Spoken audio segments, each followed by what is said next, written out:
வீட்டில் சாதம் மீந்து போச்சுன்னா கவலையே படாதீங்க. இந்த மாதிரி ரொட்டி செஞ்சு பாருங்க. இந்த ரொட்டி பண்ணுறதுக்காகவே எக்ஸ்ட்ரா சாதம் வடிப்பீங்க. இந்த டேஸ்டியான ரொட்டியை எப்படி பண்ணுறதுன்னு பார்க்கலாம் வாங்க. இங்கே நான் ஒரு 3 கப்பு சாதம் வச்சுருக்கேன். பச்சரிசி சாதம், புழுங்கல் அரிசி சாதம் ரெண்டுமே இந்த ரொட்டிக்கு நீங்கள் யூஸ் பண்ணலாம். இந்த சாதத்தை தண்ணி ஊற்றாமல் மிக்சியில் போட்டு ஒரு பேஸ்ட்டாக நம்ம அரைச்சி எடுத்துகிட்டு வந்துக்க போகிறோம். இங்கே பார்த்தீங்கன்னா நான் சாதத்தை அரைச்சி எடுத்துகிட்டு வந்துட்டேன். ரொம்ப நைஸாக அரைக்க வேண்டியதில்லை. சும்மா ஒரு சுற்றி மிக்சியில் எடுத்தீங்கன்னா போதும். தண்ணி மட்டும் ஊற்றாமல் அரைச்சிக்கோங்க. இதில் நல்லா பொடியாக நறுக்கின வெங்காயத்தை சேர்த்திக்கலாம். வெங்காயம் நிறைய போட்டிங்கன்னா டேஸ்ட் ரொம்ப நல்லா இருக்கும். இதில் நல்லா துருவின கேரட்டை சேர்த்திக்கலாம்.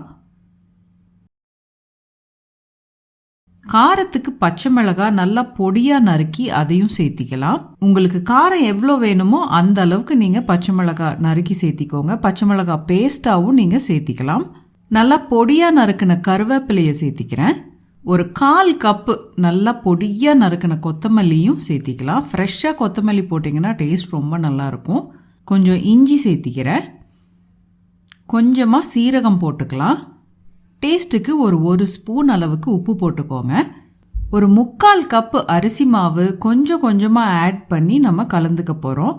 இந்த ரெசிபிக்கு இடியாப்பம் அரிசி மாவு யூஸ் பண்ணிங்கன்னா நல்லாயிருக்கும். சாதாரண அரிசி மாவும் நீங்கள் யூஸ் பண்ணலாம். தண்ணி ஊற்றாமல் மிக்ஸ் பண்ணிக்கணும், அதுதான் இதில் முக்கியம். தண்ணி ஊற்றுனீங்கன்னா ரொம்ப கொலன்னு போயிடும். ஸோ தண்ணி ஊற்றாமல் மாவை நல்லா பதமாக மிக்ஸ் பண்ணி எடுத்துக்க போகிறோம். அரிசி மாவை மொத்தமாக போட்டு கலக்காமல் கொஞ்சம் கொஞ்சமாக போட்டு கலந்துக்கோங்க. கலக்கும்போது நம்மளுக்கு மாவு போதும் அப்படின்னா நம்ம நிறுத்துறதுக்கும் சுலபமாக இருக்கும். நம்மளோட மாவு இப்போ ரெடி ஆயிடுச்சு. இந்த மாதிரி சாஃப்டான பதத்துக்கு பிசைஞ்சு எடுத்துக்கணும். ரொம்ப ஹார்டாக பிசையாதீங்க. சாஃப்டாக ஒரு மாவு நம்ம பிசைஞ்சு எடுத்து வச்சிட்டோம். மாவு நமக்கு இப்போ ரெடி. நல்லா தண்ணியில் கையை நனைச்சிட்டு ஒரு டென்னிஸ் பால் சைஸுக்கு இதை நம்ம உருண்டை பிடிச்சு வச்சுக்கலாம். தண்ணியில் அப்பப்போ கையை நனைச்சிக்கிட்டோம் அப்படின்னா மாவு உருண்டை பிடிக்கும்போது கையில் ஒட்டாமல் உங்களுக்கு வரும். இந்த மாதிரி உருண்டைகளை நம்ம ரெடி பண்ணி வச்சுக்கலாம். பர் பர்சன் 2 ரொட்டி கரெக்டாக இருக்கும். நீங்கள் அதுக்கு தகுந்த மாதிரி பிளான் பண்ணிக்கோங்க. நம்ம இப்போ ரொட்டி தட்டிக்க போகிறோம். இங்கே ஒரு வாழை இலை வச்சுருக்கேன்.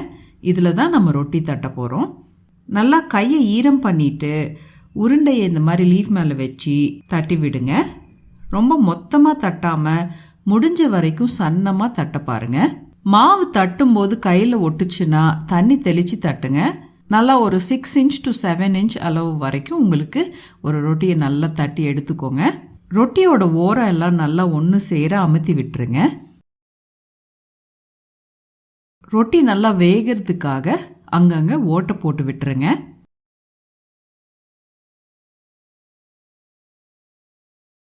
இப்போ நம்ம ரொட்டி தட்டியாச்சு.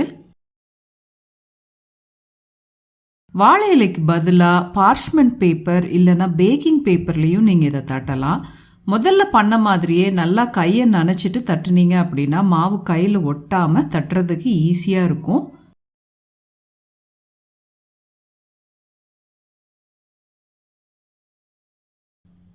இந்த மாதிரி ரெடி பண்ணி வச்சுக்கலாம். இங்கே ரொட்டி சுடுறதுக்கு கல் வச்சுருக்கேன். கல் சூடாகட்டும். கொஞ்சம் எண்ணெய் விட்டுக்கலாம். நம்ம ரெடி பண்ண ரொட்டியை தோசை கல் மேலே போட்டுருங்க. போட்டுட்டு ஒரு 30 செகண்ட் அப்படி விட்டுருங்க. 30 செகண்டுக்கு அப்புறமா மெதுவாக இலைய இல்லைன்னா பேப்பரை எடுத்துட்டீங்க அப்படின்னா உங்களுக்கு ஈஸியாக பிரிஞ்சு வந்துடும். மெதுவாக பீல் பண்ணுங்க. அவசரமாக பீல் பண்ணீங்க அப்படின்னா மாவும் சேர்ந்து உங்களுக்கு ஒட்டிட்டு வந்துடும். ஸோ மெதுவாக ஹேண்டில் பண்ணுங்க. கேஸை மீடியம் ஃப்ளேமில் வச்சு குக் பண்ணுங்கள். ஹை ஃப்ளேமில் வச்சிங்க அப்படின்னா உள்ளே வேகாது, ஆனால் வெளியே வந்து உங்களுக்கு கருப்பாயிரும். ஸோ மீடியம் ஃப்ளேமில் வச்சு பக்குவமாக குக் பண்ணுங்கள். பேப்பர் எடுத்ததுக்கப்புறமா ரொட்டியில் கொஞ்சம் எண்ணெய் ஸ்ப்ரிங்கிள் பண்ணிக்கலாம். ரொட்டியை ஒரு மூடி போட்டு மூடி ஒரு 2 நிமிஷம் இது நல்லா வேகட்டும். இப்போ பார்த்தீங்கன்னா 2 நிமிஷம் ஆயிடுச்சு. ஒரு பக்கம் நல்லா உங்களுக்கு வெந்திருக்கும். 2 நிமிஷத்துக்கு அப்புறமா ரொட்டியை திருப்பி போட்டு அந்த பக்கமும் ஒரு நிமிஷம் நல்லா சுட்டு எடுத்துக்கலாம். இந்த பக்கம் வேகும்போதும் நீங்கள் மூடி போட வேண்டியதில்லை. சும்மா ஓப்பன் ஃப்ளேம்லேயே நீங்கள் குக் பண்ணலாம். ரொம்ப ஹை ஃப்ளேமில் பண்ணாதீங்க. மிதமான சூட்டில் குக் பண்ணுங்கள். 2 பக்கமும் நல்லா மொறுன்னு நமக்கு இப்போ ரொட்டி ரெடி ஆயிடுச்சு. அடுப்பிலிருந்து எடுத்துடலாம். இதை அப்படியே நீங்கள் சாப்பிடலாம், தொட்டுக்கு எதுவுமே வேண்டியது கிடையாது.